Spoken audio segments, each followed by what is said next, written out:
Saludos muy cordiales eta ongi etorri denoi a Mundo.hoy, que les adentrará en la espectacular llegada al poder de Vladimir Putin, el espía del KGB y el exteniente coronel que pasó del anonimato a la presidencia de la Federación Rusa, gracias a su habilidad para comprar periodistas, sobornar a las televisiones y mantener en secreto la corrupción de Boris Yeltsin y su camarilla, a quienes debe su cargo.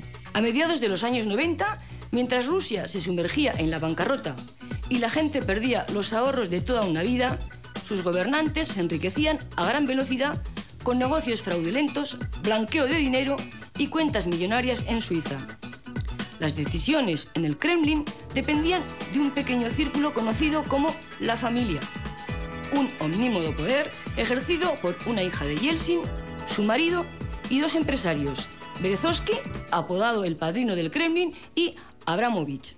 Este cuarteto, ante la crítica salud de Yeltsin, buscaba un sucesor. Eligieron como heredero a Primakov, pero este, en cuanto fue primer ministro, decidió acabar con la corrupción y la familia lo destituyó. Así que buscaron otro sucesor, el militar Stepasin. Pero les gustó más un anónimo administrador de las finanzas corruptas del Kremlin, un tal Vladimir Putin, que se dio a conocer por su mordaz acoso contra el fiscal Skuratov, que se acercaba peligrosamente a desvelar los sucios negocios en Suiza de Yeltsin y su camarilla. La difusión de unos vídeos sobre unas supuestas orgías sexuales del fiscal acabó con su carrera. Fue retirado del caso e inmediatamente Berezovsky, el padrino del Kremlin, dueño de la más importante cadena de televisión de Rusia, se fue a Biarritz, donde veraneaba Putin en 1999, y le ofreció ser primer ministro y sucesor de Yeltsin. Después, con un periodista comprado, le fabricó en la televisión una operación triunfo presidencial y con fama ya de gran hermano, Yeltsin dimitió y Putin le sucedió en la presidencia. El primer decreto que firmó garantizaba a Yeltsin y su familia la inmunidad judicial. Después puso en práctica sus técnicas de espía para apropiarse de las realidades ajenas. Calmó al ex ejército rojo declarando la guerra contra Chechenia. Recuperó la propaganda, la censura previa y el himno de la era de Stalin.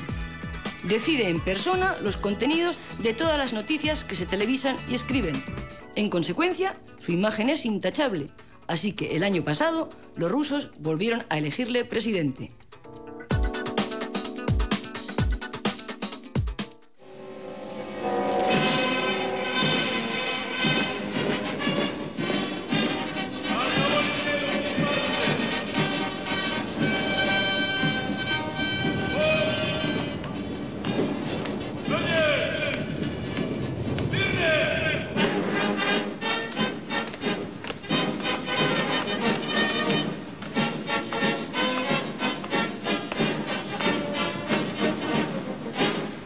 Президентский полк в честь вступления в должность президента Российской Федерации построен.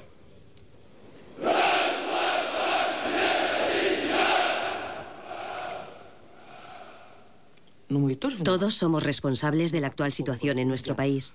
Ahora nosotros somos la oposición, una oposición silenciosa. Nuestro error no solo fue haber creído en él, sino haberle permitido ser como es.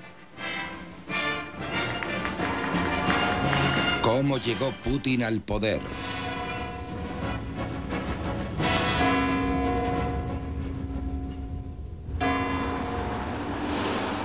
Desde su nombramiento como presidente de Rusia en el año 2000, Vladimir Putin se ha convertido en el político más popular del país, además de ser la persona más célebre de toda la historia rusa.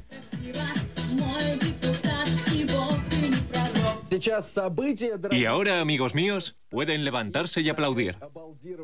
No había oído nunca esta canción, pero no está nada mal.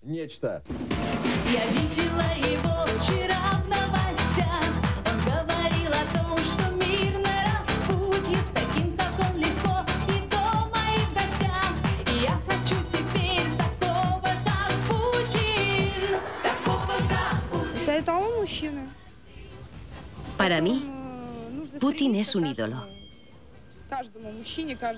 Todos los hombres deberían ser como él. ¿Cómo explicar la espectacular llegada al poder de este antiguo teniente coronel del KGB, que tan solo un año antes de ser elegido era un absoluto desconocido? ¿Cómo consiguió Vladimir Putin hacerse con la presidencia de Rusia en marzo de 2000? ¿Fue un cuento de hadas o un oscuro truco del Kremlin? ¿O acaso una extraña interpretación de la democracia? Esta historia comienza con un caso de corrupción que se dio a conocer al iniciarse la faraónica restauración del Kremlin. El Kremlin no había sido reformado en los últimos 150 años. Las obras que llevamos a cabo incluían los salones de baile, los vestíbulos, el sistema de calefacción central, los comedores, la instalación eléctrica, el aire acondicionado y también la red interna de comunicación. Se contrataron 150 empresas, 48 de ellas extranjeras, 20 de las cuales eran italianas, y fueron las encargadas de la decoración interior del palacio. Cerca de 14.000 personas trabajaron día y noche. Teníamos 32 aviones de carga y aduanas propias. Fue un trabajo sin precedentes.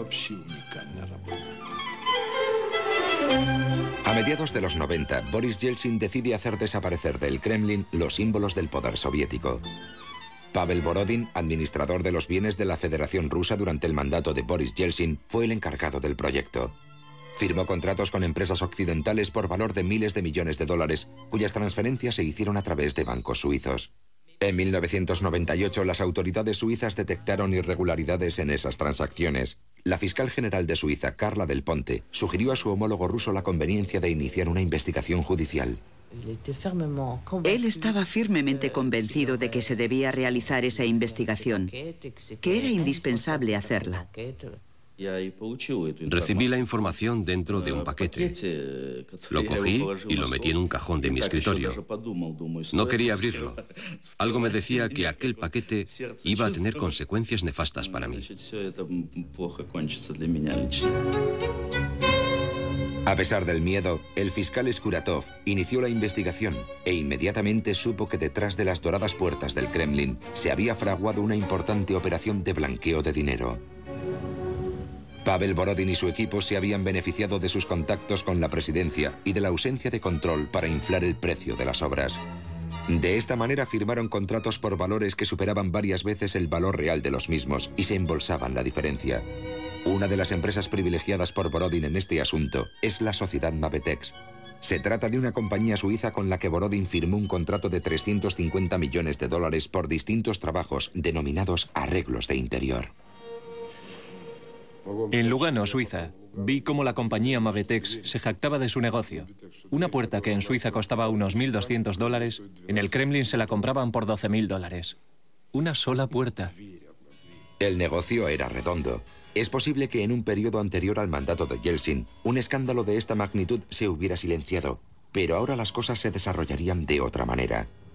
En agosto de 1998, durante las vacaciones estivales, el gobierno ruso, incapaz de hacer frente a las deudas contraídas, anuncia que no se hará cargo de los pagos. Es entonces cuando Rusia se sumerge en una crisis financiera sin precedentes. Muchos de los bancos más poderosos se declararon en bancarrota y el rublo registró una caída imparable. El rublo cayó en picado frente al dólar. Su valor se redujo a una quinta o sexta parte, y como todo el mundo guardaba sus ahorros en rublos, en un abrir y cerrar de ojos, la gente había perdido el 80% de su dinero. El pueblo ruso, en su descontento, acusó a Yeltsin y a su reforma de ser los culpables de la catástrofe y exigió que le fueran enseñadas las cuentas. Por otra parte, Yeltsin había sufrido ya varios infartos y había sido sometido a una operación de quíntuple bypass, por lo que se consideraba que estaba demasiado enfermo para seguir ejerciendo el poder y nada bueno se auguraba. En aquel momento de crisis, en Moscú se esperaba la visita de Bill Clinton, pero días antes de su viaje, la CIA envió un informe a la Casa Blanca en el que se aseguraba que Yeltsin había muerto. Me lo comunicó la secretaria de Estado Madeleine Albright. Me dijo, supongo que conocerá las últimas informaciones de la CIA. Yo le dije, ¿las últimas? Sí, al parecer Yeltsin ha muerto. De modo que la incógnita era si habría alguien con quien mantener un encuentro. Resulta obvio decir que no era un panorama demasiado alentador para el presidente Clinton llegar y encontrarse con un vegetal. La administración había determinado que en caso de que eso ocurriera, se cancelaría de inmediato el viaje para evitar una situación embarazosa. Los médicos consiguieron que Yeltsin se recuperara para la visita de Clinton. Todo parecía indicar que el presidente ruso se había hecho otra vez con el control del Kremlin, pero en realidad las decisiones dependían cada vez más de un pequeño círculo de asesores que la prensa acreditada en el Kremlin denominaba la familia.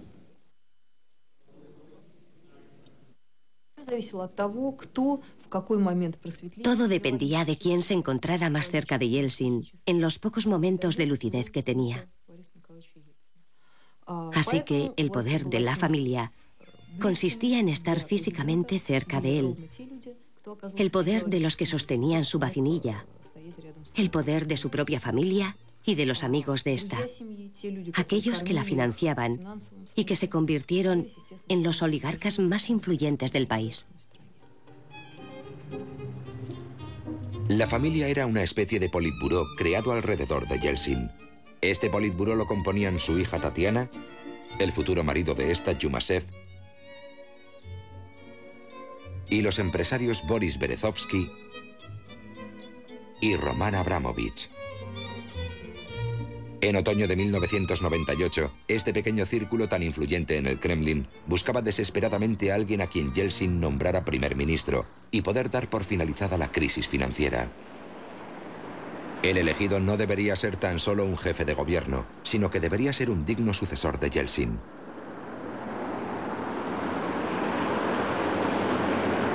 Según la Constitución rusa, es el primer ministro quien sustituye al presidente en caso de que éste enferme o muera.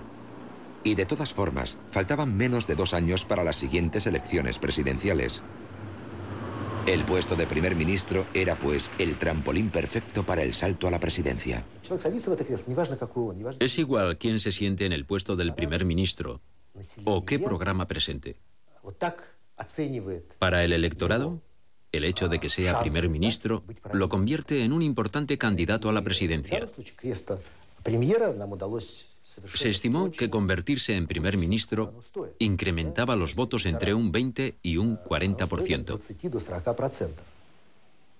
Todos los candidatos propuestos por la familia fueron rechazados. Finalmente, Yeltsin tuvo que aceptar a Yevgeny Primakov como primer ministro. El antiguo ministro de Asuntos Exteriores y antiguo jefe de los servicios de inteligencia estaba cercano al bloque comunista del Parlamento. Era un hombre que satisfacía todas las posiciones. Un hombre que Yeltsin conocía. De clara inclinación soviética, era un hombre que agradaba a la mayoría comunista que por aquel entonces integraba el Parlamento. Un hombre respetado en el extranjero y amigo de Madeleine Albright y Saddam Hussein, algo de lo que se sentía orgulloso.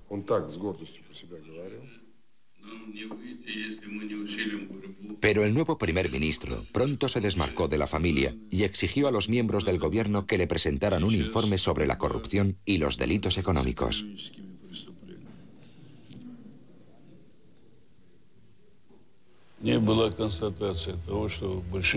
Este informe advertía del desvío de enormes cantidades de dinero al extranjero. Solo había una solución para recuperar aquel dinero: poner en marcha un proceso judicial.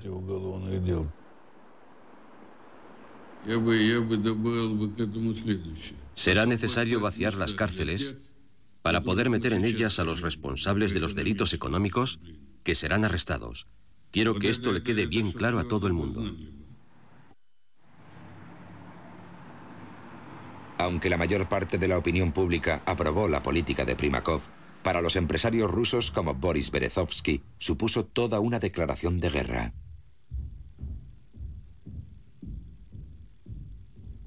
No era presidente todavía y ya estaba soñando con meter a todo el mundo en la cárcel.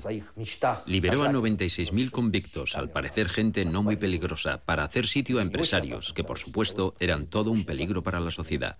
Estaba totalmente fuera de control. Se había declarado la guerra y la primera batalla se desataría con el caso Mavetex. El fiscal general ruso envió a Suiza una comisión para que investigara el asunto en todas sus vertientes. La comisión descubrió en Lugano una cuenta bancaria con fondos por valor de 6 millones de dólares a nombre de Pavel Borodin, administrador de los bienes de la Federación Rusa. Durante el registro de las oficinas de Mavetex se encontraron recibos de las tarjetas de crédito de las hijas de Yeltsin, así como correspondencia bancaria a nombre del presidente. De todo ello, Carla Del Ponte informó al fiscal Skuratov. Nos manteníamos en contacto telefónico y recuerdo que le pregunté si podíamos hablar libremente sin que nadie escuchara la conversación. Él me aseguró que podía hablar tranquilamente, que aquel teléfono era seguro y que nadie nos escuchaba. Pero tiempo después supe que sí nos escuchaban. Así que otras personas conocían el estado de nuestra investigación.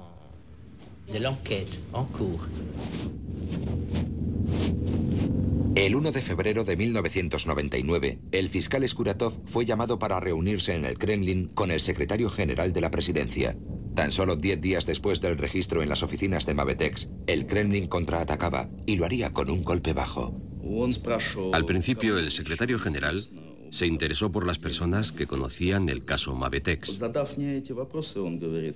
Y después me dijo, quiero enseñarle un vídeo. Y puso aquella cinta. Aquel hombre se parecía tanto a mí. Enseguida supe que si ese vídeo se emitía, o si tan solo se lo enseñaban a mi familia y a mis amigos, tendría que esforzarme mucho en demostrar que aquel no era yo, que era otra persona.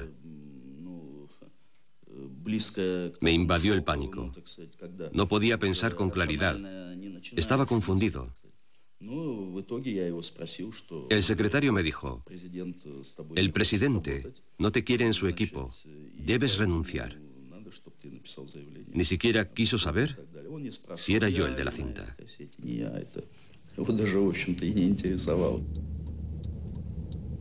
El chantaje formaba parte de los recursos del Kremlin y según ciertos rumores, la familia tenía en su poder cintas incriminatorias de muchos altos cargos.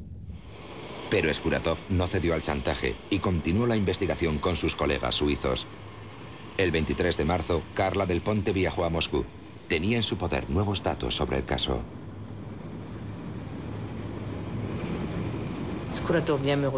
Skuratov fue a recibirme al aeropuerto. Me sorprendió verlo allí con un ramo de flores. Daba la impresión de que iba a dar la bienvenida a un jefe de Estado o a un ministro. Para garantizar la confidencialidad, fuimos a trabajar a una casa de campo, lejos de los despachos oficiales. Yo sabía que tanto el FSB como los otros servicios de información estaban al corriente de nuestro encuentro. El ministro de Interior, Stepasin, me pidió que nos reuniéramos para que le diera la información que me había traído Del Ponte.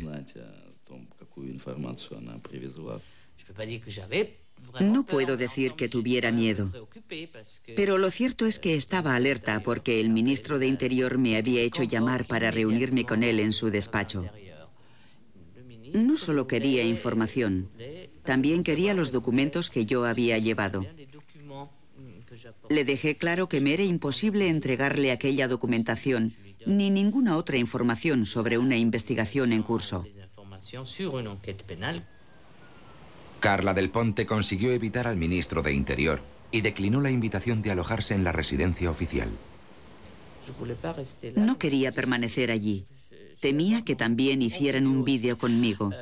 Así que llamé al embajador suizo en Moscú solicitando alojarme aquella noche en la embajada suiza y así lo hice.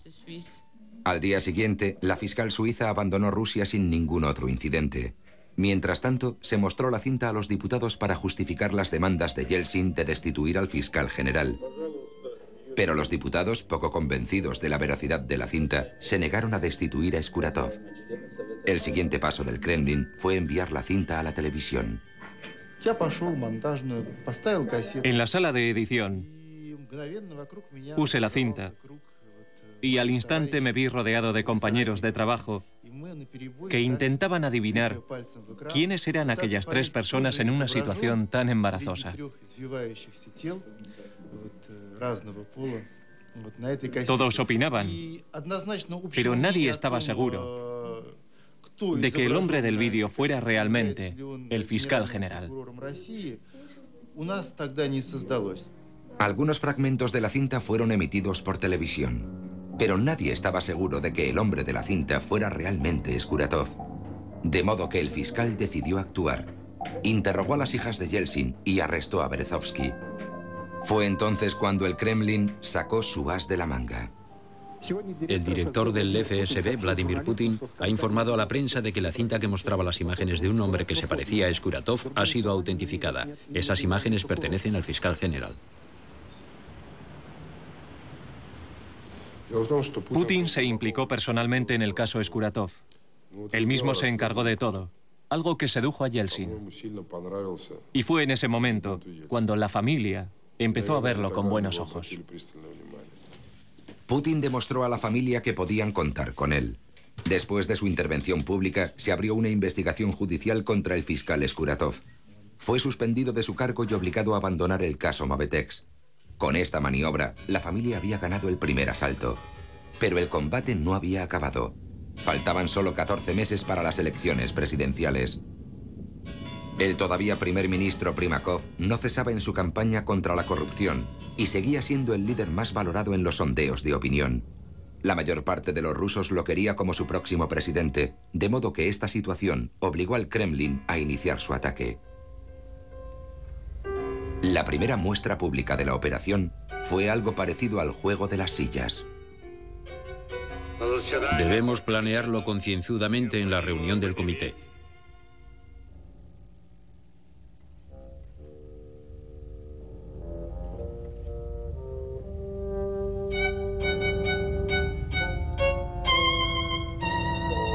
No estáis sentados correctamente.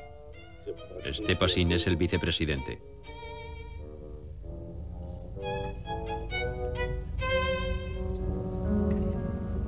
Intercambiad los sitios. Stepasin, intercambiad los sitios.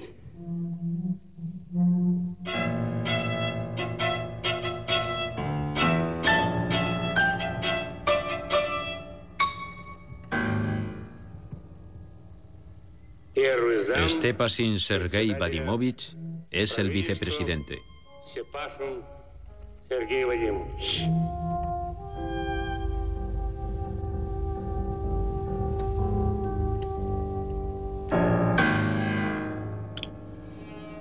No habrá más errores. Dijo que no estábamos sentados correctamente. Pensé que quizás estaba reprochándole a Stepasin el ser tan tímido o el haberse sentado tan lejos de él. Nunca pensé que fuera una señal de mi inminente salida. Despidieron a Primakov y Stepasin tomó su lugar. Pero Primakov no desapareció de la escena política. Con el todopoderoso alcalde de Moscú, Yuri Luskov, creó un nuevo partido llamado La Patria. Nos prometieron que pondrían fin a las actividades criminales, pero yo solo creo en los hechos. La Patria es toda Rusia. Primakov denunció la corrupción de los que formaban parte del entorno de Yeltsin. Esto hizo que el nuevo partido obtuviera mejor puntuación en los sondeos de opinión y provocó la crisis en el gobierno. Para la familia se hacía necesario encontrar ya un sucesor para Yeltsin, pero no había candidatos idóneos. Ni los reformistas ni los miembros del aparato del Partido Comunista parecían lo suficientemente dóciles. Fue entonces cuando la familia pensó en Vladimir Putin. Con su actuación en el caso Mavetex, había demostrado que era alguien en quien se podía confiar. En junio de 1999, en un viaje a los Estados Unidos, me encontré por casualidad con Tatiana, la hija de Yeltsin. Ya nos conocíamos, y como el vuelo era largo, Tatiana empezó una conversación sobre política. Me preguntó cuál era mi opinión acerca de Putin, y le respondí, ¿qué Putin? Creo que por aquella época ya era el jefe del FSB. Le dije, dime Tatiana, ¿qué Putin? Pero al parecer ya era un serio candidato en aquel momento. ¿Por qué ese interés por Putin? Después del desmoronamiento de la Unión Soviética, este antiguo coronel del KGB comenzó su carrera como miembro del aparato del Partido Comunista a la sombra de Anatoly Sobchak, el poderoso alcalde de San Petersburgo, quien lo nombró su ayudante, y en 1996 lo puso al frente de su campaña de reelección a la alcaldía. Era la primera vez que trabajaba en algo así y no funcionó. Sobchak perdió la alcaldía y Putin su trabajo. Pudo haberse dedicado a los negocios, pero se decidió por algo distinto. Se fue a Moscú, donde sería contratado por el administrador de los bienes de la presidencia, Pavel Borodin.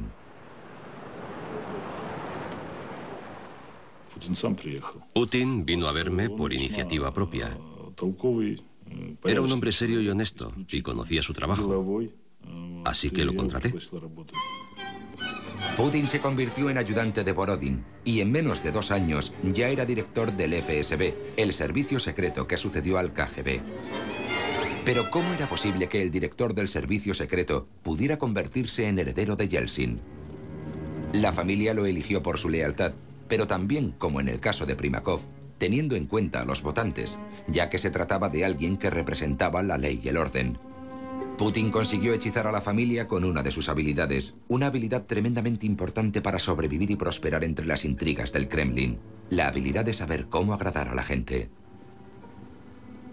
Elena Tregubova, una de las periodistas más influyentes y corresponsal en el Kremlin, pudo comprobar esta habilidad. En una ocasión, recibió una invitación para almorzar con el director del FSB, que estaba dispuesto a seducirla.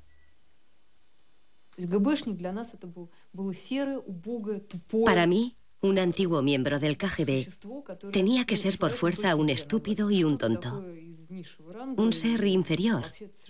Una suerte de intocable. Fue una sorpresa para mí descubrir que no era tan primitivo como pensaba. Era gentil y sabía adaptarse perfectamente a la conversación de su interlocutor. Incluso llegaba a hacerte creer que compartía tus ideas, que había vivido en el mismo ambiente que tú. Cuando estás con él es desconcertante. Imita tus expresiones, tus gestos. Modifica su lenguaje corporal. Utiliza todas las técnicas de un espía. Gracias a esa habilidad, el antiguo espía consiguió seducir a todas las personas con influencia. Tenía de su parte a los que importaban y era el candidato preferido de la hija de Yeltsin y del marido de esta. Boris Berezovsky, conocido también como el padrino del Kremlin, recibió en junio de 1999 el encargo de presentar a Putin una oferta secreta. Putin se encontraba de vacaciones en el sur de Francia, en Biarritz. Fui en avión a verlo. Estaba con su familia, su mujer y sus 2 hijas. No eran unas vacaciones de lujo, sino más bien modestas, en un pequeño hotel. Pasamos todo el día hablando del proyecto y al final Putin aceptó nuestra oferta. Más tarde, Putin revelaría a su periodista favorito cómo aceptó dicha propuesta. Se las arregló para seducirlos e intentó parecer convencido. Me dijo: Sergei, tú sabías que yo no quería aceptar. Me negué, pero me obligaron. Al parecer le aseguraron que trabajaría como hasta entonces, que solo sería un cambio de despacho. Ellos prepararían todos los documentos y tomarían todas las decisiones. Él no tenía de qué preocuparse. La familia guardó su elección en secreto y aparentemente todo siguió igual. Nadie hablaba de las elecciones. Todo parecía en calma en aquel verano de 1999, pero no eran más que simples apariencias. En Suiza se dio por cerrada la investigación sobre el caso Mavetex, pero en Nueva York se abrió otra que amenazaba con salpicar a los más cercanos a Yeltsin. Se trataba del blanqueo de grandes sumas de dinero del Fondo Monetario Internacional. En esta ocasión, fue el Tesoro Público de los Estados Unidos quien inició la investigación. Tenían que actuar con rapidez y la familia decidió sacar a escena el proyecto de la candidatura de Putin. Los acontecimientos en el Cáucaso fueron de lo más oportunos. La mañana del 5 de agosto, varios grupos chechenos, comandados por Şamil Basayev, cruzaron la frontera y entraron sin resistencia alguna en la provincia rusa de Dagestán, con el propósito de establecer un estado musulmán en el Cáucaso. El Kremlin dio la impresión de estar realmente contrariado por la noticia. Creo que hoy en día podemos abrir un archivo histórico, incluso si se trata de nuestra historia reciente. Estábamos al corriente de sus proyectos y la información más completa provenía del FSB. Se dice que los chechenos preparaban un ataque para el mes de septiembre u octubre. Según ciertas fuentes, miembros próximos al Kremlin habrían alentado a Şamil Basayev para que adelantara la fecha de la ofensiva. El ejército ruso respondió al ataque con una gigantesca operación. Moscú estaba sumergida en una nueva crisis política y Yeltsin aprovechó ese momento para cambiar a su primer ministro.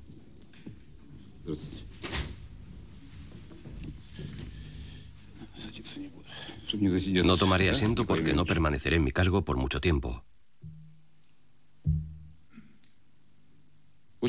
La situación en Dagestán y en Chechenia, de donde acabo de volver, es realmente difícil.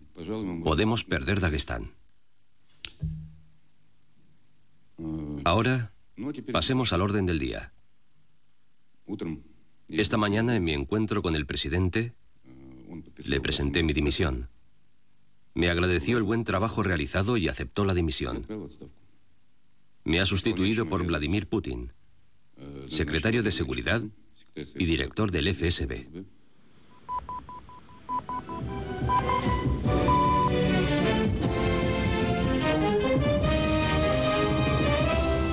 Stepasin y yo somos militares. El presidente tomó la decisión y nosotros la acataremos. Cuando nos enteramos de la noticia, pensamos que la actuación de los políticos rusos era en los últimos tiempos totalmente impredecible. El hecho de que Putin, un burócrata de bajo rango a decir de los que le habían tratado, pudiera convertirse en el próximo presidente si algo le ocurriera a Yeltsin, parecía simplemente absurdo. Putin era un completo desconocido para la mayor parte de la población y quedaban menos de 10 meses para las elecciones presidenciales, de modo que debía cortejar a la opinión pública, empezando por aquellos a los que él mejor entendía, a los militares. Visitó las unidades que bajo el mando del general Shamanov luchaban en Dagestán. A nosotros, los militares, la visita de Putin nos hizo ver que estaba con nosotros. Fue una visita de gran importancia simbólica. Nos subió la moral, pero lo que es más importante, él mismo firmó todos los planes militares, algo que ningún otro político había hecho desde Gorbachov. Antes de Putin, los presidentes nos daban las órdenes y después se negaban a asumir responsabilidades.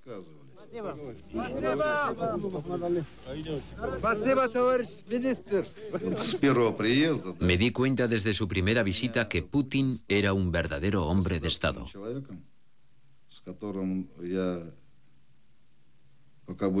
Lo serviré hasta el último aliento.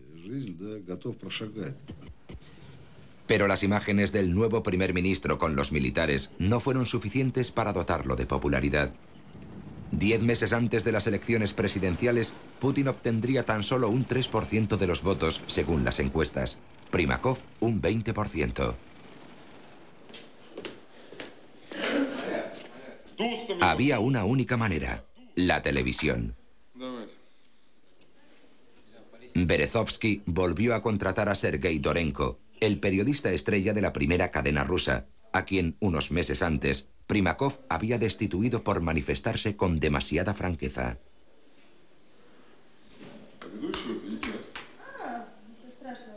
Fue Berezovsky quien me pidió que volviera a la televisión. Me dijo, ya sabes en qué situación te encuentras. Tienes una de esas 100.000 plazas de prisión esperándote. Debemos hacer algo, debemos luchar. Así que le contesté, mira Boris, Primakov me va a colgar de todas formas. Dorenko me dijo, sé que Primakov va a ganar, pero no quiero quedarme cruzado de brazos. Primero te colgará a ti y después a mí. Así que, ¿por qué no lo intentamos por última vez? Le dije, de acuerdo, creo que perderemos. De hecho, ya hemos perdido, pero ¿por qué no? Vamos a luchar. Todavía hoy Berezovsky se acuerda de cuando dije, vamos a intentarlo por última vez antes de que nos cuelguen. A Dorenko le dieron un programa semanal los domingos por la noche en la hora de máxima audiencia.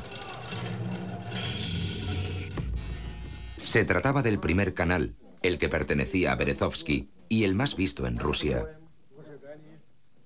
Durante su emisión, Putin fue el invitado en todos los programas de Dorenko.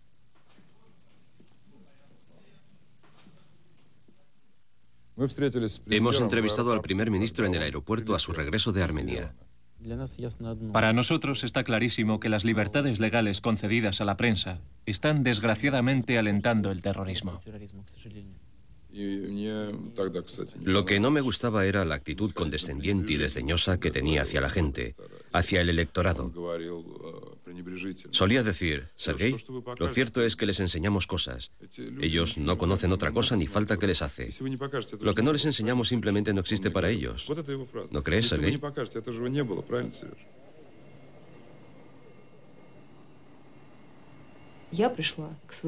Lo recuerdo muy bien. Fui a ver a un amigo experto en marketing político y le planteé una situación hipotética. ¿Podrías conseguir relanzar a alguien como Putin? Me respondió que sí había una manera, que lo que hacía falta era ganar una pequeña guerra, pero que nadie osaría hacer eso.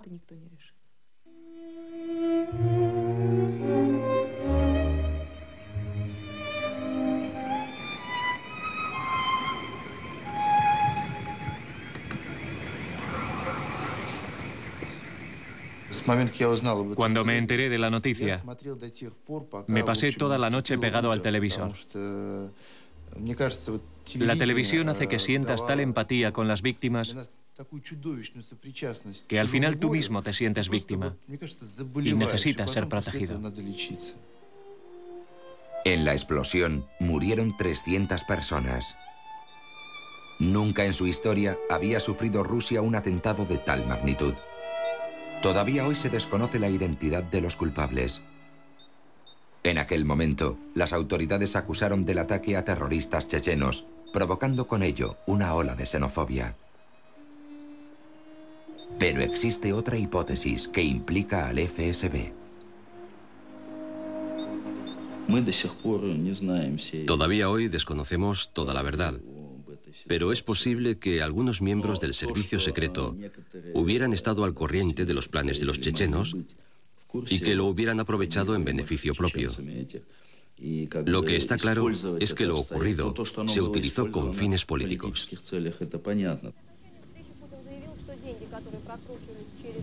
Aquello supuso otra vuelta de tuerca. 3 días después de la primera explosión, Putin se reunió con el presidente Clinton y le presentó un plan de guerra organizado de forma minuciosa. Se sentó con el presidente Clinton y dibujó un mapa de Chechenia y le contó cómo serían las operaciones rusas.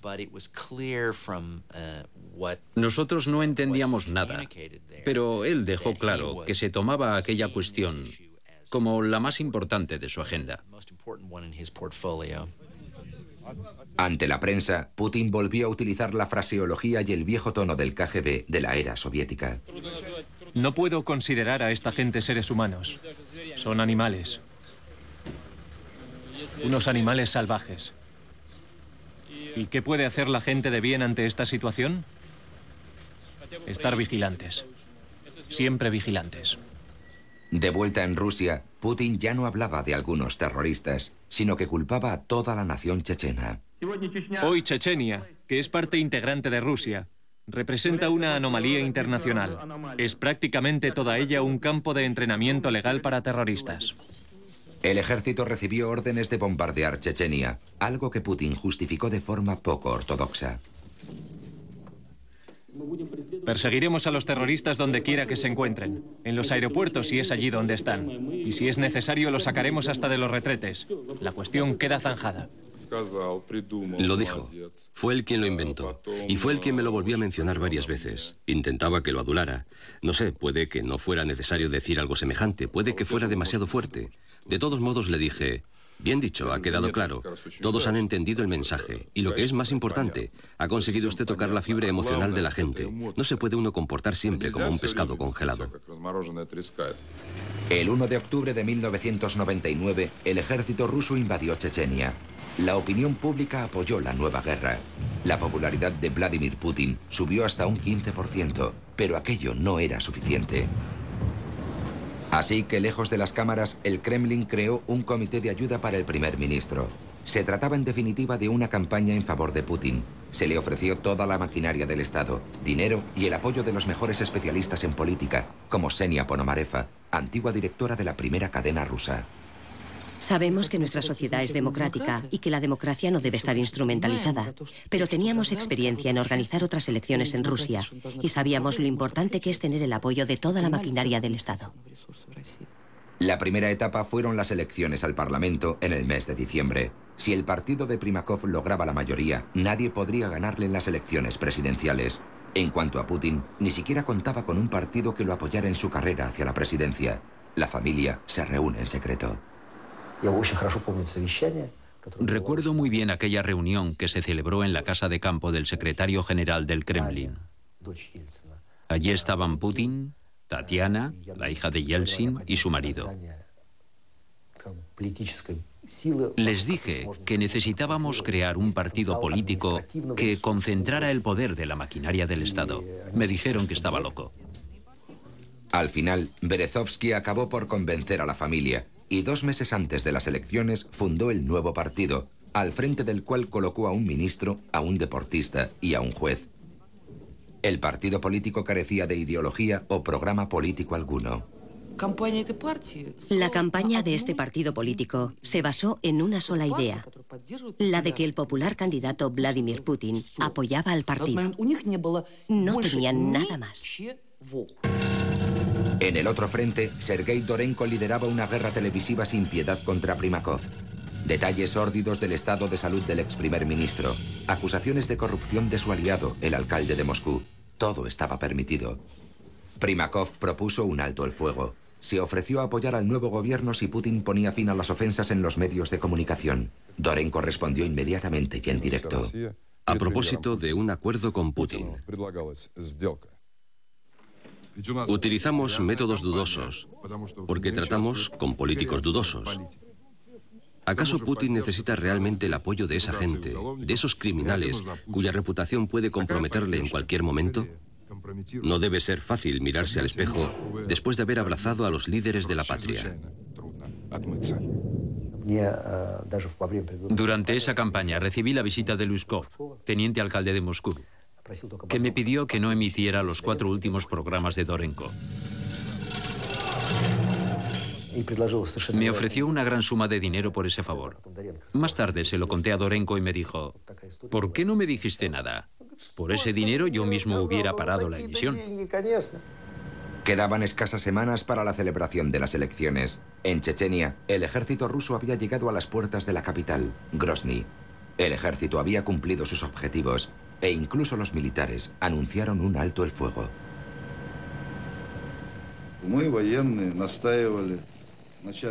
Nosotros, los militares, insistimos en que no podía haber ninguna otra operación hasta primavera. Teníamos 2 problemas.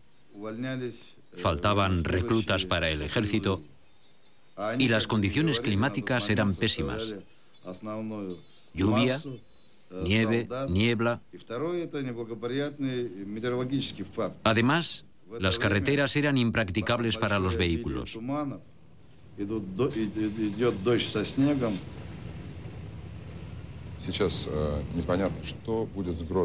¿Qué vamos a hacer con Grozny? ¿Seguimos allí durante todo el invierno hasta que exhaustos caigan por sí mismos? ¿Cuál es nuestra táctica? ¿Qué hacemos con Grozny? La táctica es cosa de los militares. No voy a entrar en detalles, aunque existen varias posibilidades. La decisión militar sobre Chechenia debería haber sido una cuestión de los militares, pero el conflicto de Chechenia era parte de la campaña electoral y la opinión de los militares ya no contaba. Nos lo consultaron porque éramos el Estado Mayor, pero nada más. El resto de las decisiones se tomaron solo en el plano político. Ese tipo de decisiones siempre las toman los políticos. Y la decisión política fue bien simple. La guerra debía continuar. ¿Qué otros argumentos tenían para convencer al electorado? En la economía, en la sociedad, la situación era catastrófica. ¿Qué otra razón había de tener el electorado para votar al partido de Putin? El 19 de diciembre, los votantes eligieron a Putin. Con el 23% de los votos, este partido, que 2 meses antes de las elecciones no tenía ningún programa político, se apoderó de los votos del partido de Primakov, que solo consiguió un 13% del escrutinio. La oposición había sido machacada. Siempre sostuve que quien ganase las elecciones al Parlamento ganaría las elecciones a la presidencia, porque el terreno político lo pavimenta el vencedor. Con la misión cumplida, Berezovsky decidió tomarse unas vacaciones. El último obstáculo eran las elecciones presidenciales, para las que todavía quedaban 6 meses. Es 31 de diciembre, el principio de las vacaciones de invierno en Rusia. Todo el país se prepara para celebrar el Año Nuevo. El 30 de diciembre cerramos la sede de la campaña. Todos los integrantes del grupo de apoyo a Putin nos fuimos de vacaciones hasta el 3 de enero. El 31 de diciembre estaba en la cocina de mi casa preparando unas ensaladas para la fiesta de Año Nuevo y encendí la televisión para ver las noticias. Siempre las veo. Era mediodía. Vi a Boris Yeltsin y me pregunté, ¿será una reposición? Y de pronto, ¡caray!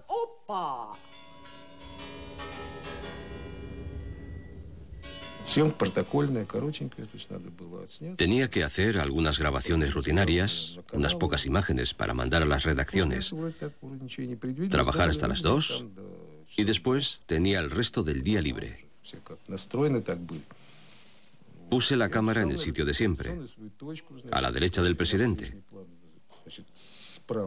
Pensé, unos pocos planos del presidente, luego una panorámica con el primer ministro y termino.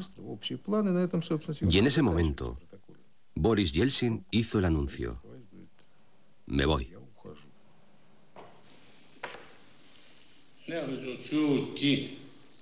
Me gustaría dejarlo en el momento adecuado. Porque, primero, la situación en Rusia es buena y mejora día a día. Me empezaron a temblar las manos. Nunca lo olvidaré, nunca.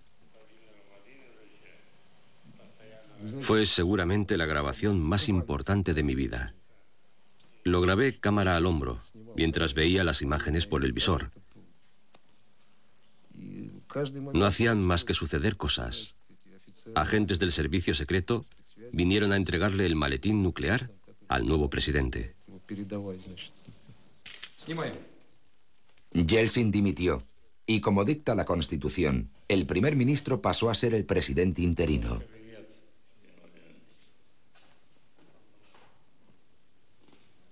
Las elecciones presidenciales se adelantaron a marzo.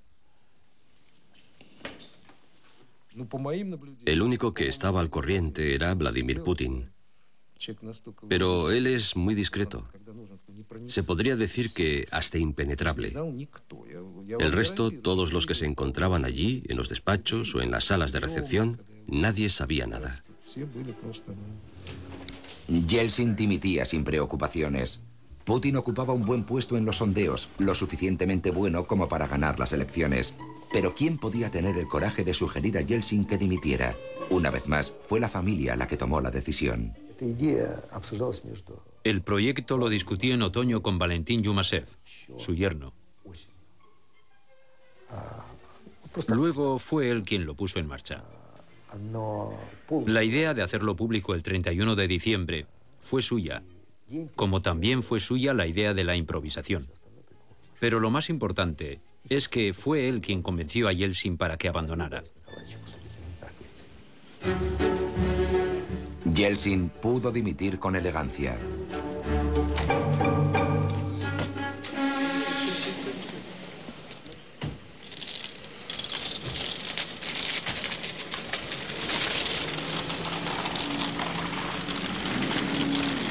Putin prometió no provocar cambios en la jerarquía del Kremlin y proseguir con las reformas políticas planteadas por Yeltsin. El primer decreto que firmó el nuevo presidente garantizaba la inmunidad judicial para Boris Yeltsin y su familia. ¡Feliz año nuevo a todos! Les deseo a todos ustedes y a sus familias salud y mucha felicidad. Esa misma tarde, y para sorpresa de todos, Putin realizó una visita relámpago a Chechenia, acompañado por su mujer y las cámaras de televisión. Putin conocía bien la importancia de los medios. Putin es un telepresidente. Lo creó la televisión, reza en televisión, él mismo ve la televisión y piensa que gobierna a través de la televisión. Sabemos que él personalmente participa en la edición de cada uno de los vídeos que se emiten sobre él y decide el contenido de las noticias. Él personalmente elige todas las noticias que se emiten. El gabinete de prensa de Putin reintrodujo la propaganda y la costumbre de dar el visto bueno en el Kremlin a cada una de las imágenes que se publican del presidente, una medida totalmente inimaginable desde el fin de la era soviética. Pero esto era solo el principio. En el Parlamento, el partido de Putin se alió con los comunistas, enemigos declarados de Yeltsin. Más tarde ordenó al propio Parlamento que reinstaurara el himno de la Unión Soviética escrito por Stalin. Pediré a nuestros diputados en la Duma que voten por la música de Alexandrov. El himno de la Unión Soviética. El nuevo presidente mantuvo en su puesto al secretario general de Yeltsin, pero para el resto de los cargos clave nombró a sus amigos del servicio secreto. Putin comenzó a mostrar su verdadera naturaleza, e incluso aquellos que lo habían alzado al poder empezaron a inquietarse.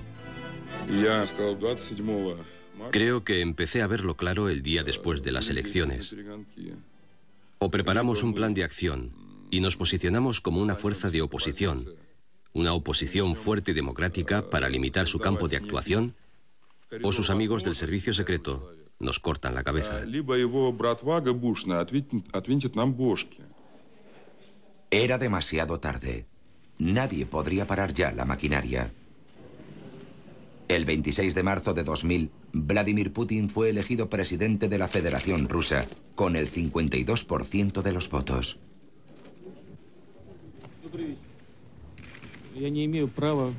No tengo derecho a prometeros ningún milagro. Eso no sería bueno. Sería incluso un error. El 7 de mayo, Putin fue nombrado presidente de Rusia en el Kremlin, restaurado por Pavel Borodin y Mavetex.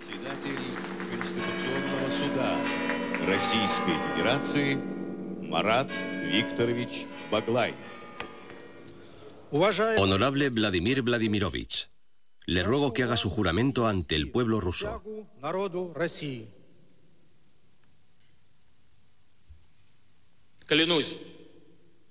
Juro que como presidente de la Federación Rusa respetaré y preservaré los derechos y libertades de todos los ciudadanos rusos. A pesar de las promesas, Putin abandonó la línea política que habían seguido sus predecesores, pero sí respetó ciertos acuerdos del pasado. Se suspendió la investigación sobre el caso Mavetex por la falta de cooperación con Moscú. Nunca se ha tocado a Yeltsin ni a su familia, pero han perdido su influencia en el Kremlin y permanecen al margen de los medios de comunicación. Putin, un hombre al que todos creían dócil y leal, comenzó a deshacerse de sus maestros y aliados. Boris Berezovsky, cerebro gris de la campaña y amigo personal de Putin, tuvo que abandonar el país bajo la amenaza de arresto. Ahora vive en el Reino Unido. ¿Qué opina de los esfuerzos de Boris Berezovsky por organizar una oposición? ¿Quién es Boris Berezovsky?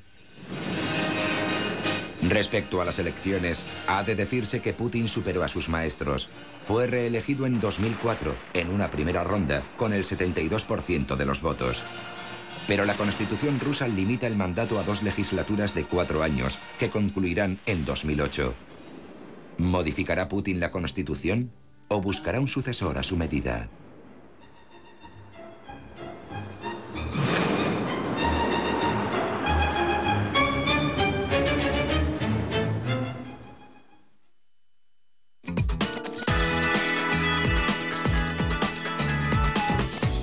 Durante los últimos 5 años han sido asesinados más de una docena de periodistas. Todavía no se ha podido celebrar ningún juicio para investigar a sus autores. Los escasos periodistas independientes que quedan en Rusia están sometidos a una feroz represión política y económica. Las mafias son intocables y el Kremlin también. La cruel y salvaje persecución de los chechenos escandaliza al mundo, pero la ley de la mordaza impera en la Federación Rusa. Los derechos humanos brillan por su ausencia, asunto que Europa denuncia con tibieza. No en vano, Rusia es uno de los principales proveedores de petróleo y gas de la Unión Europea. Ahora Putin imita a Hugo Chávez con un programa televisivo titulado también Aló Presidente, para responder a las preguntas de los televidentes. Solo que Putin, con antelación, prepara también las preguntas. La próxima semana, Mundo.hoy emitirá el anunciado viaje a Bollywood, la ciudad de las estrellas de cine de la India, primer productor mundial de películas cinematográficas. Las actrices y actores disfrutan del glamour, la veneración y la fama de la popularidad, pero detrás de los rostros más admirados se oculta un oscuro tráfico de sexo. Los castings no son solo pruebas artísticas. Mientras, en Mauritania, se obliga a las chicas a engordar hasta que alcancen el rango de atractivas obesas, un canon de belleza que prima y valora la gordura desmesurada. Hoy les damos las gracias por habernos acompañado a conocer una parte de la trayectoria de Vladimir Putin y su ascenso al poder. Hasta dentro de 7 días. Que la semana les permita rodearse de personas que aprecian y valoran sus iniciativas y sus cualidades personales. Hasta el domingo que viene. Agur.